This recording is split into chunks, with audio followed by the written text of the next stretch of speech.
Mo kí ẹ̀yin àìkú dédé ìwòyí o, ẹ̀yin olólùfẹ́ wa lórí ìkànnì Akálámágo TV, gbogbo ọmọ Òtúfẹ̀ mo kí ọjọ́ ṣe rí, ẹ káàsán ẹ káàárọ̀ according to the time níbikíbi tí a bá wà lórílẹ̀ èèpẹ̀. Ìjáde wa àníjáde ikú lọ́wọ́. Àwọn Fúlàní ò ní kẹ̀yìn gbèrú wa o. Ẹ wá ohun tó ti ṣẹlẹ̀ ní ìlú Anambra, ohun tó ṣẹlẹ̀ ní èní ní ìlú Anambra. Àwọn Fúlàní tí àwọn kan sọ pé kò sí ohun tó ń jẹ́ genocide nílùú Nàìjíríà. Wọ́n ní kò sí ohun tó ń jẹ́ pé wọ́n ń pa àwọn Kristẹni. Kí ló wá dé tó jẹ́ pé church? In fact, ó yẹ kí federal government kún ní kí àwọn onílé gbélé ní ọwọ́ tá wà yìí. Ẹ jẹ́ kí wọ́n sọ fún pé àwọn olórí ẹlẹ́sìn kí wọ́n sì dá ìjọsìn kan dá dúró. Ẹni tó bá létí kó gbọ́ o. Ẹni tó bá dẹ̀ lóhùn ò ní gbọ́ràn tó bá lọ síbẹ̀ ohun tí ojú ẹ̀ bá rí àforí ara ẹ̀ gbé ni o. Àwọn tí kò síbi tẹ́yìn bá wà tó lè ṣàdúrà sọ́lọ́run. Èmi lérò pé kò kọ́ dídán kẹ́yàn lọ sí ṣọ́ọ̀ṣì o. Ẹ̀yin àwọn ẹlẹ́sìn Kristẹni àwọn ní iná tiwọn, àwọn ẹlẹ́sìn Mùsùlùmí àwọn náà ní iná titi wọn. Wọ́n fi iná fi ń threaten ara wọn. Ẹjọ́ ṣe lóòótọ́ ni. Ẹ wá ohun tó ṣẹlẹ̀ nínú Anambra. St. Andrew Anglican Church òun náà ti lọ attack yìí o. Èèyàn méjì lẹ̀mí ẹ̀ lọ sí, àbí àmọye àwọn tó lẹ̀mí wọn lọ sí. Wọ́n jó mọ́tò pastor, wọ́n jólé wọn, wọ́n finá sí church, wọ́n bà everything jẹ́. Ó ń bọ̀ ó ti dé. Eléyìí kì í ṣe ó ń bọ̀. Ẹ jẹ́ ká wo fọ́nrán yìí.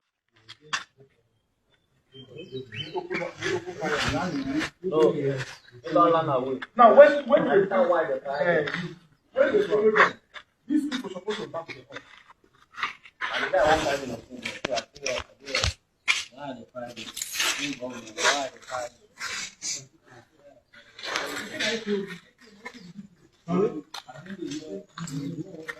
Now, with this one, we have lost two vehicles now, and a machine, motorcycles.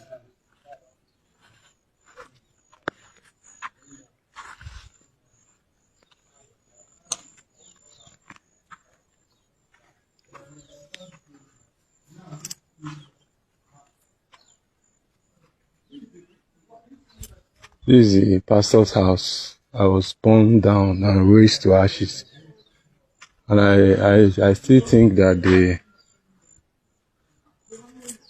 the car is also burned down.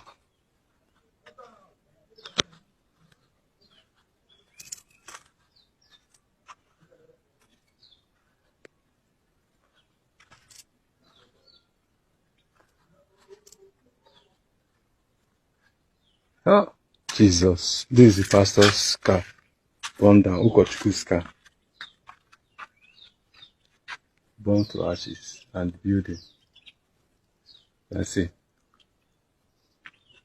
It's quite unfortunate that at this time in our community, when we are trying to see that we regain back our community, things like this are happening. It's quite unfortunate. It's quite very, very unfortunate. Quite unfortunate is the compound.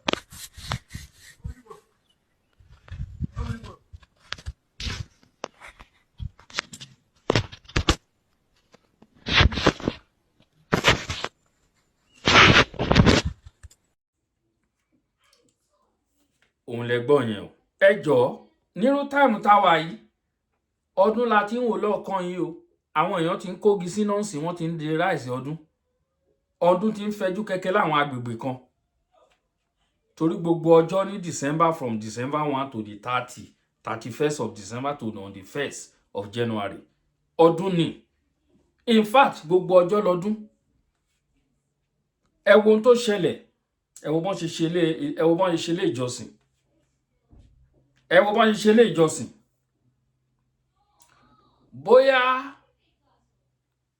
Bóyá ọjọ́ tí wọ́n wá bẹ̀ kì í ṣe ìgbà tí wọ́n ń ṣèjọsìn lọ́wọ́. Ohun tá à ń sọ ẹ̀kọ́ làbá máa sọ. Bóyá wọn ṣèjọsìn lọ́wọ́ bíi ti ṣọ́ọ̀ṣì wọn ní ìlú Kwara àbí ti Ọ̀wọ̀ tí wọ́n ká wọn mọ́ ní ṣọ́ọ̀ṣì. Ẹ mọ̀ pé tọ̀wọ̀ náà fi bẹ̀rẹ̀ ńgbà yẹn náà lọ́hùn bí ọdún péréte sẹ́yìn. Ní last year tí mo lọ sí Nàìjíríà, mo lọ gba wájú ṣọ́ọ̀ṣì yẹn kọjá ní Ọ̀wọ̀. Ẹ wo palace ọba Ọ̀wọ̀, ẹ wo ṣọ́ọ̀ṣì ẹgbẹ́ ara báyìí náà wà. The biggest palace in the Africa, the ancient palace of Ọlọ́wọ̀ of Ọ̀wọ̀. Ẹgbẹ́ ṣọ́ọ̀ṣì yìí òun níbẹ̀ yẹn wà. Ẹ̀yin ènìyàn wa, ẹ wo ohun tó ń ṣẹlẹ̀ nínú Nàìjíríà ó kọjá ohun tí ẹ rò ó. Ohun tó ń ṣẹlẹ̀ nínú ìlú yìí ó kọjá ohun tí ẹ rò. Nígbà tí Donald Trump ní wọ́n ń bọ̀, àwọn kan ṣaláǹtakò, everybody ń sọ tiẹ̀, kán wá, kán má wá, apariwo kò sóhun tí a lè sọ ta ní kán má wá tó lè dá wọn dúró. Kò dẹ̀ sẹ́hun tá a lè sọ pé kán wá tó máa mú wọn wá tán bá fẹ́ wá. Ariwo là ń sọ, orí ẹnu náà là á máa pa. Tí wọ́n bá take a decision wọn pé they are coming, they will come to that land. And my own perspective, I think tí wọ́n bá wà yẹn ló lè ràn wá lọ́wọ́ o. Gbogbo ẹ̀yin tẹ́ ń pariwo àlùmọ́nì tẹ́ ẹ̀ láǹfààní sí. Àlùmọ́nì táwọn kan tẹ́ pé àwọn ló ń kó sábà rẹ̀. Ẹ fẹ́lẹ̀ ẹ wò, ẹ jẹ́ ká ti bi ìṣáná kí èso oògùn. Ẹ jẹ́ ká ti bi pẹlẹbẹ mú ọ̀lẹ̀ jẹ. Wọ́n ní kán yọ VIP lẹ́yìn àwọn olóṣèlú. Ẹ wo bọ́n ṣe ń sá sókè tán sá sódò. Ẹ wo bọ́n ṣe ń sá sódì tán sá sódò. Mo rí pé wọ́n kí náà ń pè ní àwọn sójà, kí náà ń pè kíní ní àwọn sójà. Wọ́n yọ okùn lára kan lọ́ra àwọn olóṣèlú, lára àwọn ọ̀gá ọlọ́pàá tó ń kó àwọn kíní tẹ̀lé olóṣèlú. Wọ́n dismiss ẹ̀, honestly, nítorí pé wọ́n ló tàpá sí òfin president, ó tàpá sí òfin olórí àwọn ológun. Inú mi ti ẹ̀dùn sí yẹn pé Tinubu ó ṣe eléyìí, òun là ń sọ. Tí a bá rí ibi tán ti ṣe dáadáa á sọ, tá a bá rí ibi tó kù díẹ̀ sí á sọ. Ní eléyìí Tinubu ṣe dáadáa. Wọ́n fi òfin ìlélẹ̀, ó dẹ̀ fẹsẹ̀ múlẹ̀. Ara ẹ̀ la rí yẹn. Wọ́n fi jó òfin, wọ́n fi já àpẹẹrẹ pé ẹ̀yin tó kù nọ́mbì ṣeré. Tí a bá rí kọ̀ọ̀kan nínú yín tó ti ń gbébọn tẹ̀lé àwọn olóṣèlú, ẹ wo irú àwọn nǹkan wọ̀nyí ló lè dáa. Let them start this way. Àwọn olóṣèlú wa, ẹ jẹ́ kán retreat wọn láti máa lọ sókè òkun, kán má jẹ́ kí wọ́n ní àǹfààní láti lọ. Kí gbogbo wa ká jọ wà nínú ìlú yẹn. Kán má jẹ́ kí gbogbo olóṣèlú Nàìjíríà, ẹ má jẹ́ kán gba airport kọ̀ọ̀kan kọjá, ẹ jẹ́ kán wà nínú ìlú yẹn, kẹ́ ẹ gba gbogbo VIP tó wà lẹ́yìn wọn. Gbogbo àwọn sójà, àwọn ọlọ́pàá tó ń ṣọ́ ẹnu géètì ilé wọn, ẹ yọ wọn kúrò ńbẹ̀. Kán wá máa rìn jólóńjóló bí tèmi àti yẹ. Èmi rò pé nígbà yẹn wọ́n á jáwé sóbì níṣẹ́ wọn. Torí ọta ìbọn tẹ́ ń kó fún wọn kì í ṣe àwọn tẹ́ ẹni kan lọ fi kojú náà fi ń kojú àwọn ará ìlú, òun wọ́n ń lò fún. Wọ́n ti ń kó lára ọta ìbọn, wọ́n ti lọ ń kó fún àwọn agbódegbà. Wọ́n ń ṣagbódegbà fún wọn. Imagine kí àwọn èèyàn kan kọ̀ déédéé jí, wọ́n jí láàárọ̀, kán kóra wọn jọ sínú igbó, kán máa plan ibi tí àwọn èèyàn kóra jọ sí, wọ́n fẹ́ lọ yìnbọn sí wọn. Inú ilé Ọlọ́run bí tán ti ń ṣàdúrà lọ́wọ́, ibẹ̀ lẹ́ẹ̀ máa wá káàkiri láti lọ ṣọṣẹ́. Èmi rò pé ní time táwọn yẹ kí Ọlọ́run jà fún, ó yẹ kó jà fúnra ẹ̀ o. Ó yẹ kí Jésù dìde kó wá jà fúnra ẹ̀. Pé àwọn ọmọ ẹ̀yìn náà ń pa yìí o. Ó yẹ kí Ànábì Muhammad jà, torí mo gbọ́dọ̀ kan náà lọ kọlu mọ́ṣáláṣí kan ní òkè kíní yẹn. Àwọn people wọ́n ní ọgbọ́n, strategies náà ń lò. Wọ́n ò fẹ́ kán dojú kọ wọ́n. Tán bá kọlu ṣọ́ọ̀ṣì mẹ́ta, wọ́n á lọ sí mọ́ṣáláṣí ẹyọ kan. Nínú bí ọdún mélòó kan sẹ́yìn sí, mọ́ṣáláṣí mélòó lẹ gbọ́ fún náà lọ kọlù? Ní ọdún mélòó kan sẹ́yìn, mọ́ṣáláṣí mélòó lẹ gbọ́ pé wọ́n lọ ṣe àkọlù sí? Ṣọ́ọ̀ṣì ni wọ́n wá kiri. There is no doubt about it. Ẹ̀yin ọmọ Kìrìsìtẹ́nì tẹ́ ẹ̀ ń lọ ṣọ́ọ̀ṣì, tẹ́ ẹ mọ̀ pé ṣọ́ọ̀ṣì tẹ́ ẹ̀ ń lọ, ṣọ́ọ̀ṣì yín ó kọ̀yìn síbi igbó. Tó o bá lọ ṣọ́ọ̀ṣì, ìwọ ló mọ̀ o lọ́wọ́ tá a wà yìí. Tó o mọ̀ pé ṣọ́ọ̀ṣì yín kọ̀dí sínú igbó tí kì í ṣe àwọn ṣọ́ọ̀ṣì tó wà. Mo ní kẹ́ lọ sí ṣọ́ọ̀ṣì Ọ̀wọ̀. Go to Ọ̀wọ̀ in Ondo State. Àárín ìgboro ni ṣọ́ọ̀ṣì yẹn wà. Express ló gba wájú ṣọ́ọ̀ṣì kọjá. No be say dem say I see the shore with my two-legged eyes. Kì í ṣe ṣọ́ọ̀ṣì tí mi mọ̀ tẹ́lẹ̀. Mo ti lọ mọ̀ọ́mọ̀ gbabẹ̀ kọjá ní last time tí mo lọ sí Nàìjíríà. Last year July, I'm in Nigeria. Mo lọ gba wájú ṣọ́ọ̀ṣì yẹn kọjá. Mo read the church with my two-legged eyes like this. Àárín ìgboro ni. Kó tó wá máa kó àwọn ṣọ́ọ̀ṣì tó wà ní àwọn abúlé tó jẹ́ pé kò sí police station, àwọn abúlé tó jẹ́ pé kò sí ọlọ́pàá, kò sí nǹkankan. ẹ wàá máa sọ pé ẹ ń kóra yín lọ sínú ṣọ́ọ̀ṣì ẹ lọ́fẹ́ lọ gbàdúrà lákòókò táwa ikọ́ o especially this December period ẹ̀yin ènìyàn wa ẹ gbọ́ràn o kò nílé kó gbọ́ kó sọ fún tòkó lọ́wọ́ táwa ẹ má lọ sí ṣọ́ọ̀ṣì kọ̀ọ̀kan ẹ jòkó sílé yín kẹ́ ẹ ṣe àdúrà sọ́lọ́run Ọlọ́run á gbọ́ àdúrà yín Ọlọ́run á gbọ́ àdúrà yín God will answer your supplication prayer God will answer your secret prayer your secret tear God will answer you it's not by going to church ẹ jẹ́ ká yé deceive ẹ jẹ́ ká yé fẹ̀mí ara wa wéwu lọ́wọ́ táwa yìí ẹ̀yin náà ẹ wo ṣọ́ọ̀ṣì tẹ́ ẹ wò tán sìn ẹ wo ṣọ́ọ̀ṣì yẹn wo kẹ́ tútù wò ẹ rí i pé ṣọ́ọ̀ṣì yẹn inú igbó ló wà opportunity ni fún wọn àwọn Fúlàní ìkan ti wá fa ó ti wá pamọ́ ó ti wá gba ìgboro kọjá lọ́sàn-án ó ti wá fojú view gbogbo ẹ̀ òun ló máa lọ lead àwọn tó kù wá ní ọ̀sán gangan ó ti wá gbàbẹ̀ kọjá lọ́sàn-án ó ti mọ gbogbo area yẹn ó ti survey gbogbo bẹ̀ ó ti mọ gbogbo kọ̀rọ̀kọ́ndú tó wà ń bẹ̀ ó ti rí pé any church tó bá ti lè mú ìdí tó kan bí igbó pẹ́rẹ́ ewu wà ń bẹ̀ o ewu gidi òun ni mo ń sọ fún yín mo tẹ̀ dúpẹ́ pé ṣọ́ọ̀ṣì táwọn ọmọ mi wá ń lọ nílé àárín ìgboro ló wà Ọlọ́run máa dáàbò ẹ̀bùn wọn èyí tó wà láàárín ìgboro gan wọn á kọlu ábèlè tà sí ṣọ́ọ̀ṣì tó wà ní tó kọ̀dí síbi igbó torí ọ̀pọ̀lọpọ̀ àwọn ṣọ́ọ̀ṣì ní Nàìjíríà especially àwọn rural area àwọn most of the church ó máa ń sábà wà níbi tí igbó wà mo rántí ṣọ́ọ̀ṣì kan nílùú mi ẹ wo orí àpáta báyìí ló wà igbó ni a kò wá bẹ̀ wá Ọlọ́run máa ṣàánú fáwọn èèyàn torí mo máa ń jòkó ńgbà mi máa fojú máa view ìlú mi máa wá àwọn churches ibi tí àwọn church yẹn wà most of those churches they are in the bush it's very easy for these people to you know Ọlọ́run ní kó ayọ̀ ẹ̀yin ènìyàn wa ẹ má jẹ́ ká kọ etí ikún sí àwọn nǹkan wọ̀nyí tá à ń sọ yìí òun tó ọ̀rọ̀ ni ọ̀rọ̀ ààbò kò sí ààbò Nigeria security is zero minus is zero ni kò sí ààbò at all these people they are just doing whatever they like every day tẹ bá tẹ ìròyìn tó ní ti máa jí láàárọ̀ tí mo ní kí check fún I will firstly go to Daily Post máa lọ wo àwọn ìròyìn tó wà ń bẹ̀ kẹ́ tó ka méjì mẹ́ta ẹ ti máa gbọ́ ìròyìn ibi tó ń ṣẹlẹ̀ 2026 la fẹ́ wọ̀ yìí ó máa le gidi gan tí wọ́n fẹ́ ṣe election kí ni wọ́n torí kó wọn wá is it not because of all this thing òun náà torí kó wọn wá wọ́n á ṣẹ̀ṣẹ̀ wá ṣiṣẹ́ ọwọ́ wọn ni ẹni tí ó bá létí kó gbọ́ ohun tí ẹ̀mí ń wí ẹ̀yin ènìyàn wa ẹni tí ó bá létí kó gbọ́ ohun tí ẹ̀mí Ọlọ́run ń sọ ẹ̀mí Ọlọ́run gba ọ̀pọ̀lọpọ̀ ẹnu àwọn ènìyàn sọ̀rọ̀ ṣùgbọ́n ọ̀pọ̀lọpọ̀ àwọn ènìyàn wọ́n ń ketí ikún sí ẹ má ṣe bẹ́lẹ̀ yìí ẹ tẹ́tí kẹ́ ẹ gbọ́ wa ẹ jẹ́ ká pa ọwọ́ pọ̀ ẹ jẹ́ ká speak in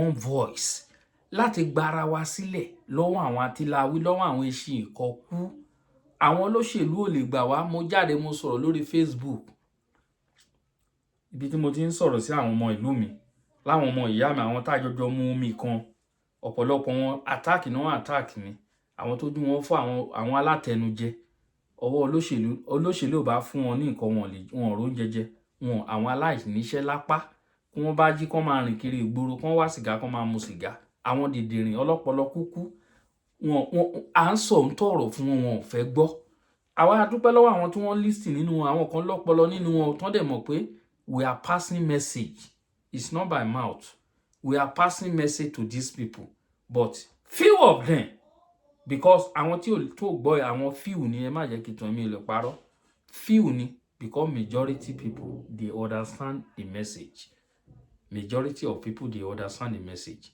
and I make it clear to them I'm not a politician and I will never be a politician. I'm here to be a voice to the voiceless. I will preach the gospel according to what God sent me to do.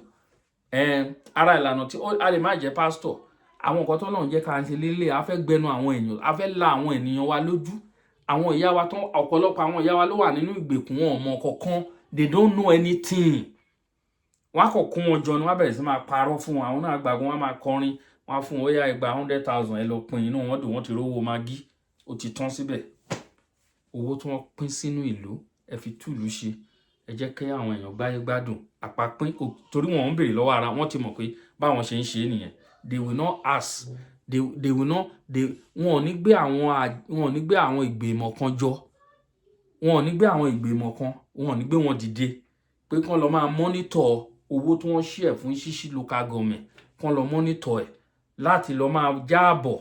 Mo jẹ́ kó mọ̀ wípé àwọn olóṣèlú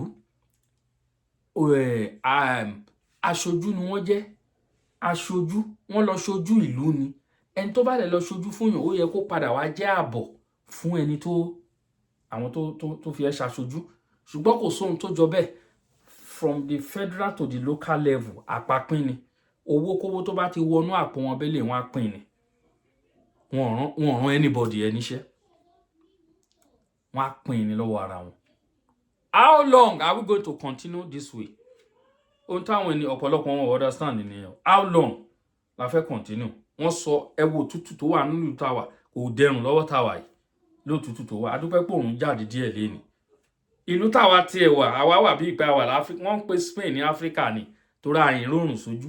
Àwọn ìlú kan wà ní dédé tàwa wọn ò lè rí oòrùn, ó di summer time kan tó rórùn sójú.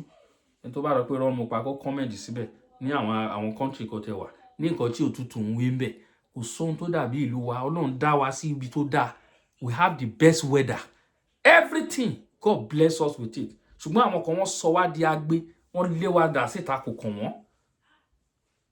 Ọ̀rọ̀ ohun tó yẹ fún èmi àti ẹ, òun làwọn fi ń gbáyé gbádùn, náà fi ń tọ́jú ọmọ, náà fi ń bọ́yàwó, náà fi ń bọ́ wọn. Olówó ni wọ́n mọ tó ń jẹ́ sufferness. Wọn ò experience ẹ̀ rí. Àwọn ọmọ wọn ò experience, wọn ò smell anything tó ń pè ní sufferness rí. So kò lè jẹ́ kọ́pọlọ wọn mọ nǹkan tá à ń pass through. Àwọn bàbá wọn ti tọra wọn di àkìkọ gàgàrà. Kò sẹ́ni tó lè béèrè kankan lọ́wọ́ wọn. Mo ń jáde síta, mo ń sọ̀rọ̀, mo ń là wọn lójú nígbà tí wọ́n rí pé wọ́n bẹ̀rẹ̀ sí ní attack. Wọ́n àmọ́ lọ́pọlọ àwọn ilé yóò pé ọ̀gá wọn send wọn síta kí wọ́n máa attack mi pé torí ọ̀gbẹ́ni ó ti ń la àwọn èèyàn lójú. Wọn kì í pohùn má gogo lẹ́nu. I'm the voice that cry in the wilderness. Yes, I will continue. Nobody can stop me. Èmi jẹ́ kí wọ́n mọ̀. In fact, mi ò rí ẹni náà tó lè stop me pé kí n má continue ohun tí mo wí. Mi ò tí rí ẹni náà. That is it. You people will learn and you will learn by force. This killing is too much. It's too much. Ìtàjẹ̀sílẹ̀ ti pọ̀ jù. Ó ti pọ̀ jù. Àwọn olórí ilẹ̀ Yorùbá gbogbo wọn face one side. Ọlọ́run á jẹ́ kẹ́ gbọ́ o. Ẹ̀yin ènìyàn wọ̀nyí Ọlọ́run á jẹ́ kẹ́ gbọ́. Ní gbọ́ aburú sí wa ọdún ayọ̀ láṣẹ o. Èmi ọmọ yín náà ni Kalamago TV.